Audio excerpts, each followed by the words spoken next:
কৃষ্ণ কৃষ্ণ হরে হরে হরে রাম হরে রাম।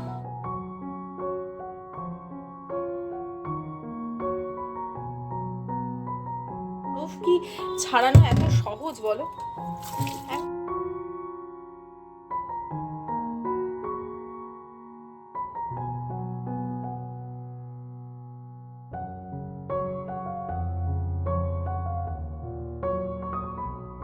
খুব বলবো তোমাদের, আমি এই জন্য সবসময় বিভিন্ন ঘরোয়া রেসিপি তোমাদের সাথে শেয়ার করি যাতে তোমাদেরও ভালো লাগে। আমার সকল বন্ধুদের আরও একবার স্বাগত জানাচ্ছি আরও একটা নতুন ব্লগের সাথে। আশা করছি সকলে খুব ভালো আছো বন্ধুরা, আমিও কিন্তু বেশ আছি।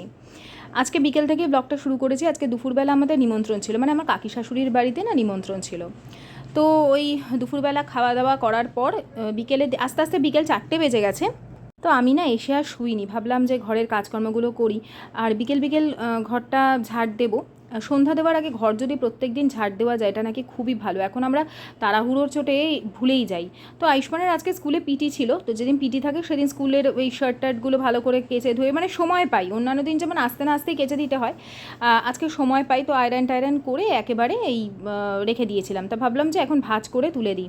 যতক্ষণ না ঘরে জামা কাপড় ভাঁজ হয় ততক্ষণ যেন মানে মনে হয় যেন চারিদিকটা অগোছালো। বিশেষ করে সন্ধ্যার আগে এই কাজগুলো সেরে নেওয়া খুবই দরকার। সব সময় করে উঠতে পারি এমন নয়, তবে চেষ্টা করি, তাহলে না ঘরের সব কিছুই দেখবে শ্রীবৃদ্ধি হবে। কিছু কিছু জিনিস আমি নিজে করে বুঝেছি, আবার না করেও বুঝেছি যে করাটা দরকার, করলে সত্যিই ভালো হয়। আমরা বলি এগুলো কুসংস্কার, এগুলোর কোনো রকম ভিত্তি নেই, কিন্তু এটা সত্যি কথা। যে ঘরে প্রত্যেক দিন সন্ধ্যা পড়ে, যে ঘর পরিষ্কার পরিচ্ছন্ন থাকে, গোছানো থাকে এবং একটা সিস্টেম থাকে, নিয়ম শৃঙ্খলা থাকে, সেই ঘরের কিন্তু আয় উন্নতি হয়, ভালো থাকে সেখানকার মানুষেরা। এমন নয় যে প্রাচুর্য থাকলেই মানুষ ভালো থাকে, প্রাচুর্য ছাড়াও অল্প জিনিসের মধ্যে আমি একটা জিনিস খুব এখন রিয়েলাইজ করি যে একটা ছোট ঘরের মধ্যেও 8-10 জন মানুষ বা 4-5 জন মানুষ একসাথে থাকার যে আনন্দ, একটা বড় অট্টালিকাতে 2জন মানুষ থাকার মধ্যে সেই আনন্দ নেই। হতে পারে বড় বাড়ি হয়, কিন্তু সেখানে যদি লোক সংখ্যা কম হয় সেই বাড়িতে কোনো আনন্দ তো থাকেই না। আর আমার মনে হয় না সেখানে মানুষজন ভালো থাকে বলে। তো মানুষ ভাবে যে আমি আমার বাড়ি করেছি, কাউকে আসতে দেবো না, কারোর থাকা পছন্দ করব না, কিন্তু আলটিমেটলি দেখা যায় দিনের শেষে বা একটা সময় যখন আসে তখন কিন্তু তারা ভীষণ একাকিত্বে ভোগে এবং ভুগবেই, আজ না ভুগলেও পরে, এটা আমার ফিল হয়। ওই জন্য আমরা যখন আগে ছোটোবেলায় থাকতাম, সেই ছোটোবেলা আমাদের 2টো ঘর ছিল, দাদু, আমরা এবং আমাদের পরিবারের সকলে একসাথে আনন্দ করে আমরা এক ঘরেও থেকেছি, এরকমও হয়েছে। সেই ছোটোবেলার আনন্দগুলো যেন কখনো ভোলার নয়। তো সেই জন্য আমার যখন তোমরা দেখো যে ছোটো ছোটো ঘর, তাতে কিন্তু খুব একটা অসুবিধা কিছু হয় না, কারণ আমি গুছিয়ে থাকি আর গুছিয়ে থাকতে ভীষণ ভালোবাসি। ঘরদোর সুন্দর গোছানো থাকলে আমার নিজেরই মন মেজাজ ভালো থাকে, কাজকর্ম করতে এনার্জি পাই, সুস্থ স্বাভাবিক লাগে নিজেকে। আর যখন দেখি যে কোনো কাজ করিনি, পড়ে রয়েছে জিনিসপত্র, তখন একটা যেন মনে হয় যেন সব কিছু কেমন নেগেটিভ নেগেটিভ। যাই হোক, আজকে ওই যে বললাম বিকেল হওয়ার আগেই আমি ঘরদোরগুলো ঝাড় দিয়ে নেবো, তার জন্য আজকে মানে এখনও পর্যন্ত সালোয়ারটা ছাড়িনি, একেবারে ছাড়বো, ছেড়ে তারপরে পরিষ্কার জামা কাপড় পরে সন্ধ্যাবাতিটা দেবো। তোমরাও এই ছোটো ছোটো জিনিসগুলো যেগুলো আমি দেখাচ্ছি কখনো করে দেখো, কিছুদিন অন্তত করো, দেখবে একটা অন্যরকম মানে ভালো লাগা কাজ করবে। এবং কিছু কিছু সময় থাকে না যে কিছুতেই ওই সিচুয়েশানটা আমরা বেরোতে পারছি না, দেখবে কীভাবে যেন সেই সিচুয়েশানটাও কেটে যায়। তো ওই ঘর থেকে আমি এসে তারপরে ময়লাগুলো সব, খুব বেশি ময়লা ছিলও না যদিও, কারণ ছিলামই না সকাল থেকে সেরকম, তার উপরে সকাল সকালও ভালো করে পরিষ্কার করা হয়েই গেছিলো। আর আমি তো থেকে থেকেই এটা ওটা ঝাড়াঝুড়ি করতে থাকি, ফলে খুব বেশি ময়লা আমার ঘরে হয়ও না। হয় আসবাবপত্রের ওপরে খুব ভালো করে বোঝা যায়, কিন্তু নিচে ফ্লোরে খুব একটা ময়লা অত থাকে না। আর এদিকে আশিস না একটু ঘুমিয়ে পড়েছে, ও তো সারাদিন খাটাখাটনি থাকেই। তো খাওয়া দাওয়া করে আসার পর আয়ুষ্মানকে পড়তে দিয়ে এসেছি, আরও তাড়াতাড়ি 4টের মধ্যে আসার মেন কারণ হলো আয়ুষ্মানের 4টে থেকে ক্লাস ছিল, কম্পিউটার ক্লাস ছিল, ওকে আশিস দিয়ে এসছে। তারপরে আমি ঘরে চলে এসেছি, সেই টুকটাক কাজগুলো করছি। আর এই যে দুয়ারের সামনেটা ভালো করে ঝাড়টাট দিয়ে একদম পরিচ্ছন্ন করে রাখলাম, কারণ সন্ধ্যা দেওয়ার আগে তো আমরা সবসময় ভাবি যে ঠাকুর আমাদের ঘরে প্রবেশ করবেন, সেই জন্যই আরও পরিচ্ছন্ন করে রাখা। তো এদিকে হয়ে গেল। আর আমি না আমার যে ঘরের ময়লা দেখছো, ঘরের ময়লাগুলো কিন্তু আমি ঘরের ডাস্টবিনে ফেলি, কোথাও এদিক ওদিক ফেলে দিই না, শুধু দুয়ারের সামনে এটা ভালো করে ঝাঁটিয়ে দিই। এরপরে সন্ধ্যাবেলা আর কয়েকটা কাজের মধ্যে আর একটা নিয়ম মেনে করি, সেটা শুধু সন্ধ্যা না, সেটা আমি সকালবেলাও যখন পুজো করি তখনও করি। স্নান টান সেরে ঠাকুরের বাসনপত্র ধোয়ার পর আমি সারা ঘরে গঙ্গা জলের ছিটা দিই। এটা বেশ কিছুদিন আমি করছি, মোটামুটি ধরো মাসখানেক হয়নি এখনও, হতে চললো যে করছি। আগে তো পুরো সন্ধ্যেবেলাও দিতাম, প্রত্যেক সন্ধ্যেবেলা আগে দিতাম, এখন আমি সকালের দিকেও দিই। যতই ঘরদোর মোছা হয়ে যাক, আমি আগে সারা ঘরে গঙ্গা জলের ছিটা দিই। তোমরা এই ছোটো ছোটো জিনিসগুলো সন্ধ্যাবেলা করে দেখো, জীবনে একটা মাস করে দেখো, কিছু যদি পরিবর্তন পাও আমাকে অবশ্যই কমেন্ট করে বলো। কারণ আমি সব সময় চেষ্টা করি আমার ভিডিওতে আমি করেছি বা আমি বহু দিন ধরে করে আসছি এমন কিছুই তোমাদের সাথে শেয়ার করতে। হয়তো সেই জিনিসে রিপিট হয়, মানে রিপিট ভিডিও হয়তো তোমরা দেখতে পাও যে আমি একই জিনিস দেখাচ্ছি, কারণ ওই সেম জিনিসই আমি করে আসছি। শুধু ভিডিও বানাবার জন্য বা তোমাদের বোঝানোর জন্য যে দেখো এই করলে এই ভালো হবে, ওই করলে ওই ভালো হবে, সেটা নয়। আমি যেটা বরাবর পালন করে এসেছি বা যেটা আমি করতে পারি আমার সাধ্যের মধ্যে, আমার মানে পরিশ্রমের সাধ্যের মধ্যে আমি ততটুকুই করি। আর প্রত্যেক দিন সন্ধ্যাবেলা চেষ্টা করি ছোবড়া দিয়ে ধুনো দিয়ে জ্বালাবার। ধূপকাঠি এই সময় জ্বালাই না, বা আমি ওই বাতিটাও দেওয়ার চেষ্টা করি, মানে বাতিটাও দিই না। যে কাপগুলো কিনেছি না, সাম্বার্নি কাপ, ওটা আমি সকালবেলা জ্বালাই। আর প্রত্যেক সন্ধ্যায় অবশ্যই ছোবড়া দিয়ে অল্প কর্পূর দিয়ে তার মধ্যে ধুনো দিয়ে জ্বালাই। গুগ্গুল আমার কাছে আছে, কিন্তু গুগ্গুলটা মনে হয় অরিজিনাল না, ভালো গন্ধ আসে না, ওই জন্য আমি ওটা জ্বালাচ্ছি না, কারণ ওই নকল জিনিস দিয়ে কোনো লাভ নেই। এরপরে যদি ভালো দশকর্মার দোকানে ভালো গুগ্গুল পাই তবেই কিনে তারপরে দেবো। আর ওই যে ভীমসেনী কর্পূর কিনেছিলাম ওইটাই অল্প করে দিই, তবে আমার কাছে মনে হলো ডেলা কর্পূরটাই বেস্ট। ভীমসেনী কর্পূরটা ভালো, অনেকক্ষণ ধরে জ্বলে, তবে ডেলা কর্পূরগুলো হাতের সাহায্যে একটু নরম করে ক্রাশ করে চারিদিকে ছড়িয়ে দিলে না ছোবড়াটা জ্বালাতে খুব সুবিধা হয় আর অনেকক্ষণ ধোয়া থাকে।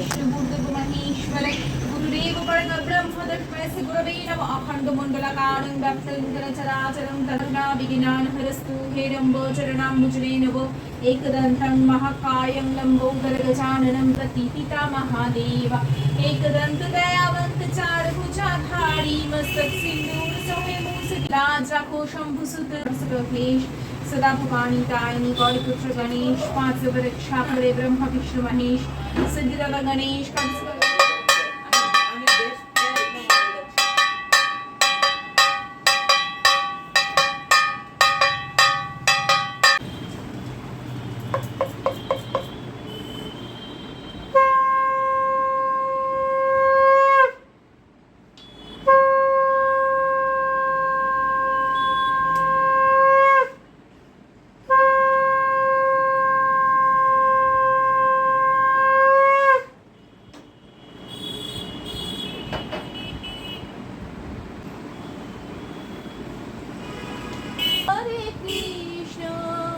कृष्ण कृष्ण हरे हरे हरे राम राम राम हरे हरे। ঠাকুরের আরতি হয়ে গেল এই সময়। এরপরে সারা ঘরে কিন্তু আমি ধূপ ধুনোর ধোঁয়া দেখিয়ে এসেছি।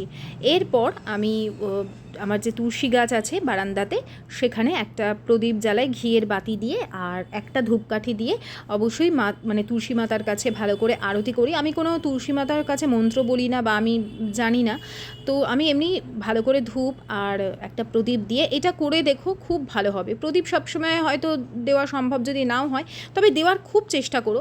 ধূপ একটা করে দিও, সেটা সকালেও দিও আর পারলে সন্ধ্যাবেলাও দিও, তবে সন্ধ্যাবেলা মেন বলে তুলসী তলায় অবশ্যই দিতে হয়। এবং প্রত্যেক দিন যদি ঠাকুর দিতে, এমন তো অনেক সময় হয় যে পুজো দিতে ইচ্ছে হয় না, আমি এটা দেখেছি, এটা চরম নেগেটিভিটির লক্ষণ এবং আমার নিজের ক্ষেত্রেও আগে বহুবার হয়েছে। তখন আমি জোর করে করি যে কেন আমাকে কিসে বাধা দিচ্ছে, কি খারাপ জিনিসে আমাকে বাধা দিচ্ছে যে আমার পুজো করতে ইচ্ছে হয় না, তো তখন আমি নিজে থেকে জোর করে করি। আর তুলসী গাছে অবশ্যই জল দেওয়া প্রত্যেক দিন এবং ধূপধুনো দেখানো নাকি খুবই ভালো। আমার যদি ফেসবুকে তোমরা কেউ থেকে থাকো, তোমরা দেখবে আমি ওখানে শেয়ারও করি, যেগুলো আমি নিজে শিখি বিভিন্ন মানে অ্যাস্ট্রোলজারদের আর কি, বিভিন্ন ভিডিও থেকে আমি দেখি এবং ওদের ভিডিওগুলোকে আমি শেয়ার করি। তো সেখান থেকেই শিখি এবং আমি নিজে সেগুলোকে পালন করার চেষ্টা করি। ওই বললাম যেটা আমার নিজের সাধ্যের মধ্যে সেটাই পালন করার চেষ্টা করি। আর এরপরে ঠাকুর ঠাকুর দেওয়া হয়ে গেল, সে তো তোমরা দেখলেই, সন্ধ্যাবাতি সুন্দর করে দিয়েছি, ঠাকুরের গান গেয়েছি সারা ঘরে দুয়ারে, সেই যেন কৃষ্ণ নামটা যায়। তারপর আমি এখানে চলে এসেছিলাম চা করব, তার জন্য দুধ গরম করলাম।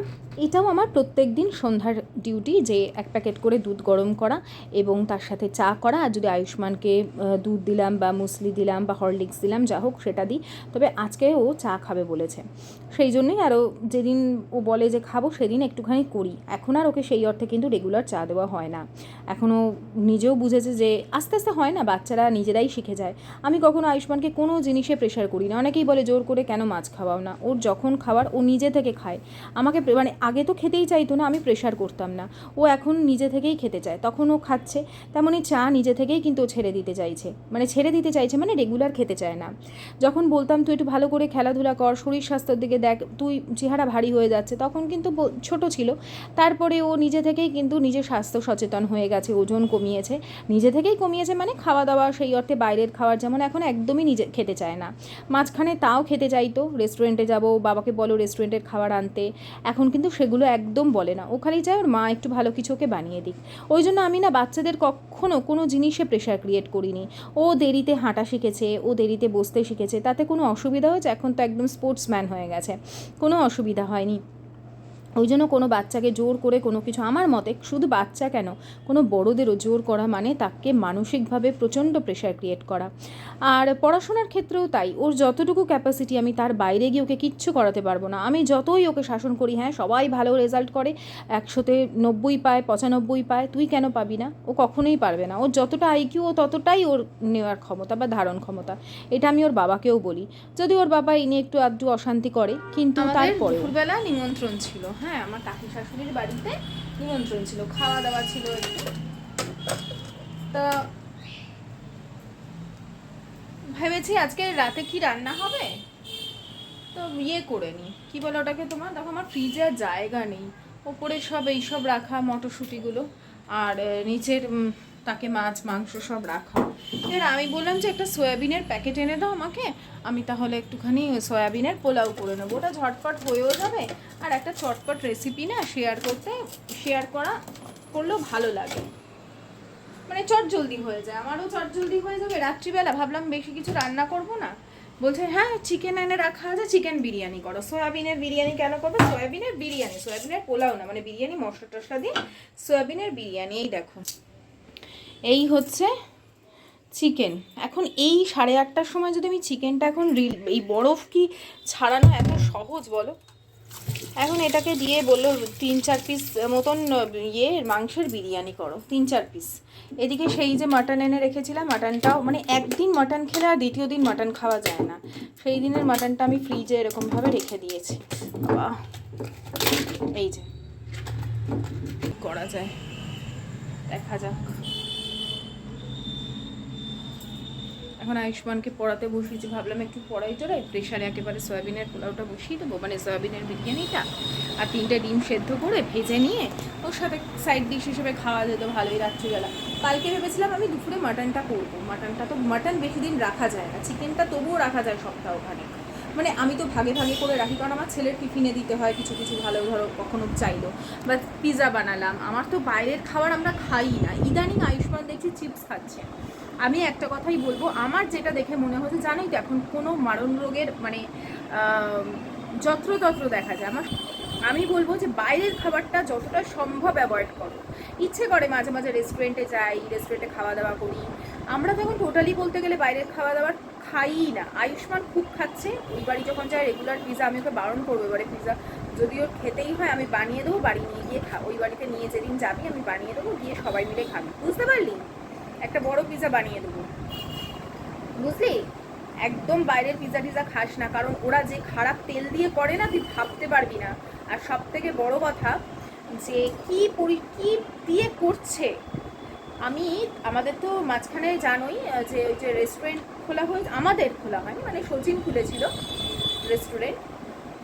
আমি বুঝতে পেরেছি যে একটা ভালো একটা খাবার বানাতে গেলে কি কি জিনিস দিতে হয়, তবেই সেটা রেস্টুরেন্টের মতন টেস্ট হতে পারে। আমরা বলি না বাড়িতে আমরা চিলি চিকেন করি, রেস্টুরেন্টের মতন হয় না, হবেও না।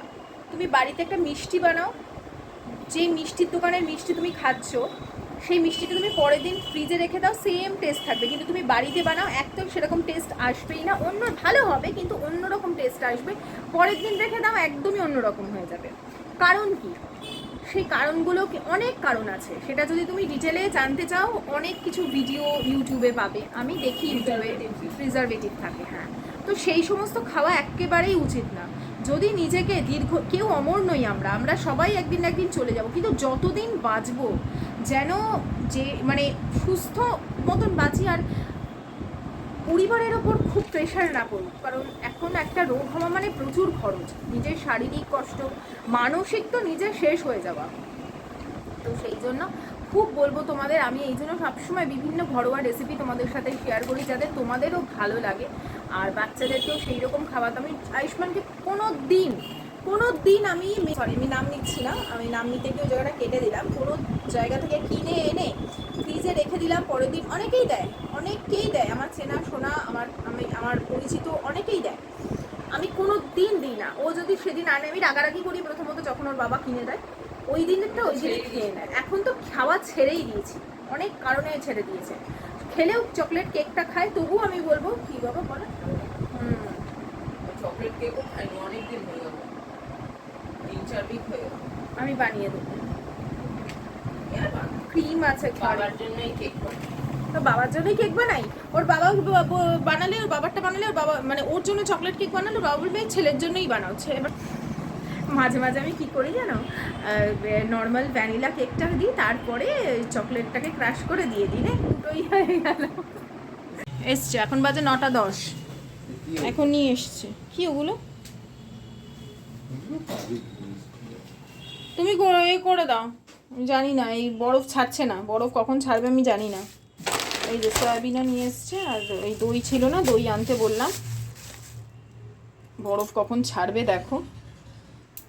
তো একটা জিনিস সত্যি বন্ধুরা, বাইরের খাবার এখন বর্তমানে একদমই বন্ধ করে দেওয়া উচিত। কারণ যে হারে বিভিন্ন ধরনের রোগ ভোগ বাড়ছে, জানি এখন সবই ভেজাল। তুমি বাড়িতে যে শাকসবজি খাবে, তার মধ্যেও তো কত ধরনের যে সার রাসায়নিক ব্যবহার হয় তার ঠিক নেই। তারপরেও বাড়ির শাকসবজি আমরা কিনে এনে সেগুলোকে ভালো করে ধুয়ে তারপরে আমরা ব্যবহার করি, এবং সঠিক টেম্পারেচারে ব্যবহার করি। তো এইসব দেখি আর আমার মনে হয় আর কি, যে আমি আমার যেহেতু একটা জায়গা আছে, আমি যেন এগুলো প্রচার করি, ভালো কিছুই দেওয়ার সবসময় চেষ্টা করি, তাই কথাগুলো রাখি।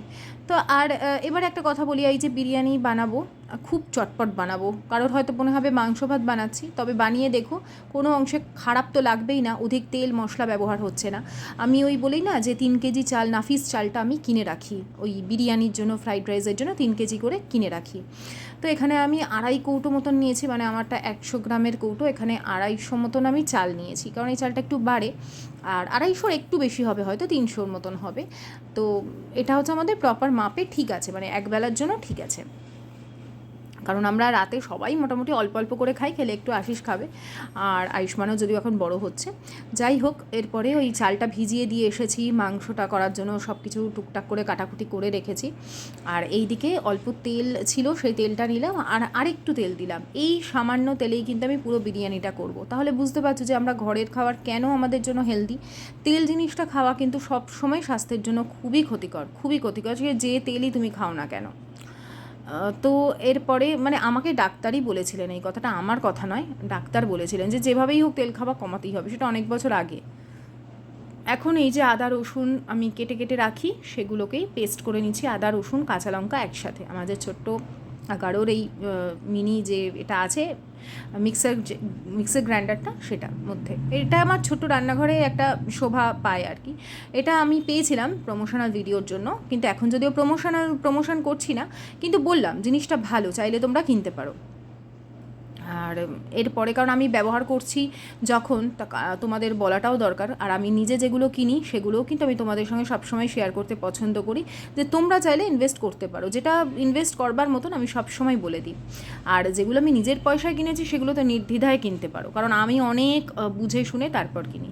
যাই হোক, এখানে সমস্ত পেঁয়াজ টেয়াজ কষিয়ে, টমেটো কষিয়ে, আদা রসুন দিয়ে, আর বিরিয়ানি মশলাটাও কিন্তু আমি এর মধ্যে দিয়েছিলাম, দিয়ে একসাথে কষেছি। তবে কোনো রকম ফ্লেভার বা ফ্রেগরেন্স এই সময় দিইনি, শুধু মাংসটাকে আগে ভালো করে কষিয়ে নিয়েছি। অন্যান্য সময় অন্য প্রসেসে করি, আজকে একটু অন্য প্রসেসে করেছি, যেহেতু তাড়াহুড়ো করছি, চেষ্টা করছি যতটা সম্ভব তাড়াতাড়ি করতে, কারণ বিরিয়ানি রান্না কিন্তু একটা প্রসেস থাকে, সেই প্রসেসের ধারে কাছেও আমি যাইনি। শুধুমাত্র চালটা ভিজিয়ে রেখেছিলাম, জলটা ফুটিয়ে নিয়েছি, আর জলের মধ্যে সমুদ্রে যেরকম নুন হয় সেই রকম নুন করতে হবে, তবেই তোমার বিরিয়ানিতে পারফেক্ট নুন হবে। পরে নুন অ্যাড করে খাওয়ার মধ্যে কিন্তু একদমই কোনো সার্থকতা নেই এবং টেস্টও ভালো থাকে না।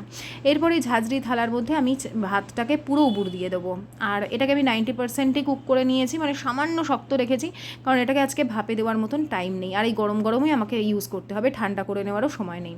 তো এই একদম ঝাঁঝরিটার মধ্যে দিয়ে দিয়েছে। ঝাঁঝরির মধ্যে সে তুমি চাউমিন দাও বা ফ্রাইড রাইস দাও, রাইস দাও, যাই দাও না কেন, আগে ঝাঁঝরিটা ধুয়ে নেবে, দেখবে একটু ওই ঝাঁঝরির মধ্যে লাগবে না। এরপরে চিকেনের মধ্যে কষার মধ্যেই আমি গোলাপ জল আর কেওড়ার জল আর মিঠা আতর তিনটেই কিন্তু এখানে দিয়ে দেবো একবারে। আবার রাইসটা যখন আমি দেবো সেখানেও অল্প অল্প সামান্য সামান্য দেবো, তাহলে কী হবে বলো তো, চিকেনের মধ্যেও একটা বিরিয়ানি গন্ধ আসবে আর এর মধ্যেও আসবে। সেদিন আমি স্মার্ট বাজারে গেছিলাম, একটা বিরিয়ানির ফ্লেভার আর কি, হ্যাঁ এসেন্স কিনেছি, কিন্তু আমি ইউজ করি না, বিরিয়ানির এসেন্সটা কেমন পোলাও গন্ধ, ওই জন্য ওটা ইউজ করি না।